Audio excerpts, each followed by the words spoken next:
1, 2, 1, 2, 3, 4.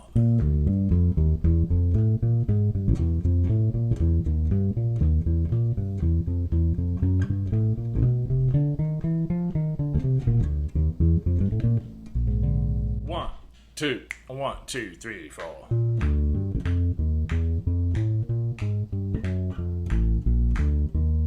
Okay, so walking bass. There's 4 bars of a blues in B flat, based strongly on a Paul Chambers idea.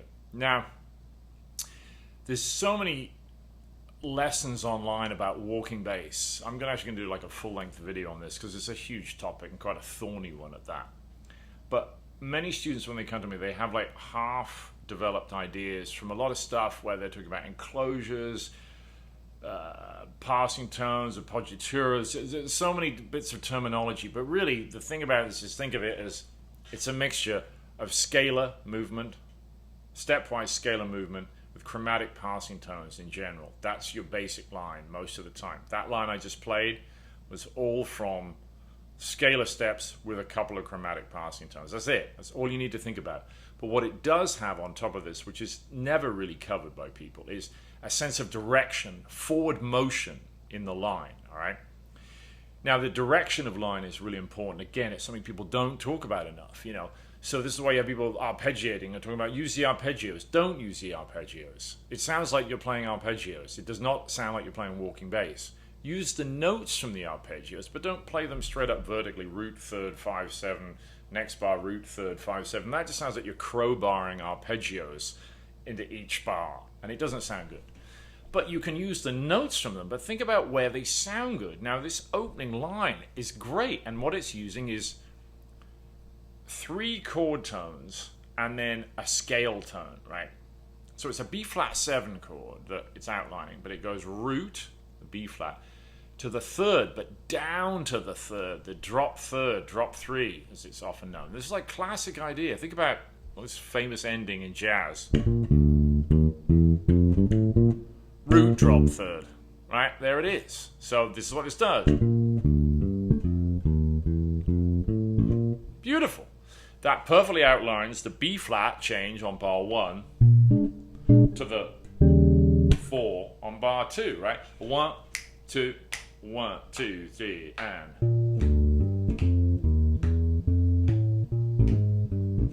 another half step. Now from there, I'm on bar 5 on the 4 chord. I'm thinking, and this is now my idea, I'm going to continue that reference of that drop 3 and drop down to the third of the E flat chord. Brings me back up to the B flat 1 chord on bar 7. Right? So that first bar, let's say you transcribe a chorus of Paul Chambers. Go through it like this. That first bar, we already go, man, that drop 3 sounds really good. So it goes root, drop 3, then goes up to the 6th, the G, and then down to the 5th. There's a little sequence of root down to the 3rd, then up a 4th, and then down a step. See how that leads you into E flat? It's like an inexorable quest to hit the tonic of the 4 chord. All right, so that's great. So I'm not talking about, you know, this thing or an enclosure or thing. It's just these are notes from the B flat dominant scale or B flat major at this point. He hasn't even put the 7th in, right? You've got the root, the 3rd, the 5th, and the 6th in there, but it's the order of the notes, right? The fact we have that drop 3 that makes it swing, it sounds melodic, right? So when you're building lines and starting to hear stuff and transcribing, which is really important, this is what to get out of it. So let's look at the second bar now. This is great because now we have a chromatic passing tone. This is a chromatic passing note between the root of the E flat and the 2nd or 9th, and it's an E natural. Listen, so it goes like this. This is bar 2. 1, 2, 1, 2, 3, and right. So it's root, flat 9 or chromatic passing tone between the root and the 2nd, and then he hits an A. Now this is great because that is tense. It's on beat 4. Now here's another little gem for you if you don't know this.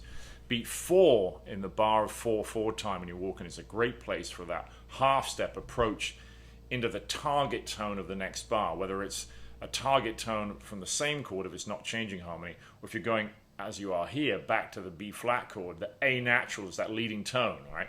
It's crucial. It resolves. It wants to go back to that B flat there. So listen to the sound of the 2 bars, and I'll play into the first beat of bar 3, back to the tonic B flat. All right, 1, 2, 1, 2, 3, and sounds great.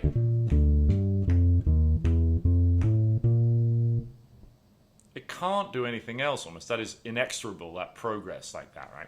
Now, also, notice I'm doing another thing. I'm tapping my foot on 2 and 4. That strange tapping noise is my foot, all right?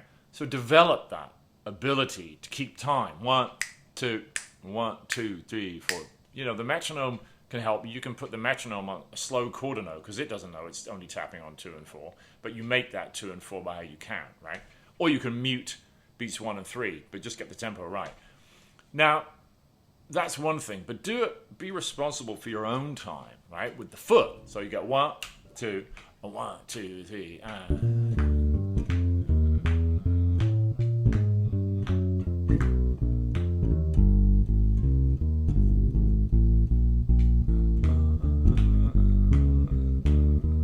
See, it sounds better with the foot.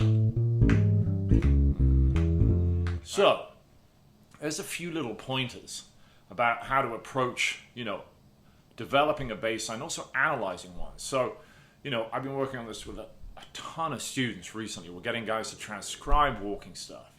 Paul Chambers, Ron Carter, Charlie Hayden, Christian McBride, Eddie Gomez. The list is endless. Gary Peacock. But it's just, especially for electric guys, it's not bad to transcribe acoustic players, and start trying to get inside that sound, that tonality, so that, when you're playing with acoustic instruments, you're able to blend and meld with that sonority. You're not just kind of playing the kind of super back pickup aggressive sound on it, but make like that woodier, rounder sound sometimes. It can sound really good, especially on fast tempo stuff too.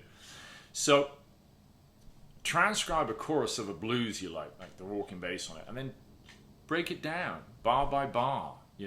Find the stuff in it that you dig. You're like, wow, there's that root drop 3 thing that Rufus mentioned, right? You can put that in anywhere, right? You can start adapting that, that 4 chord idea where here Paul went root, chromatic passing note second, then leading tone back to the root, right? I could drop down with the leading tone of the B flat, right? Or I could go down to A. See what I mean? So same bass line, apart from I drop down to the root again, right? 1, 2, 1, 2, 3, and.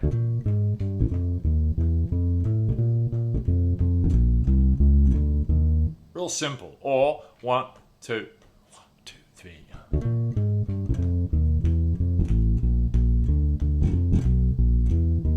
See what I mean? So you can get so much out of like 1 or 2 bars, and you really break it down, get inside it, listen to the melodic contour of the line, right? The use of a chromatic passing note in there, how the chord tones are incorporated into the line. When they aren't, when it's a scale tone or an extension rather than the basic triad or 7th arpeggio being used. And very rarely do any of these master jazz guys ever just go up arpeggio, up to the next arpeggio, up. They'll use notes from the arpeggio, but they're rarely just scanning straight up root, 3rd, 5th, 7th, all right? Okay, have fun with that. Don't forget to check out rufusphilpot.com.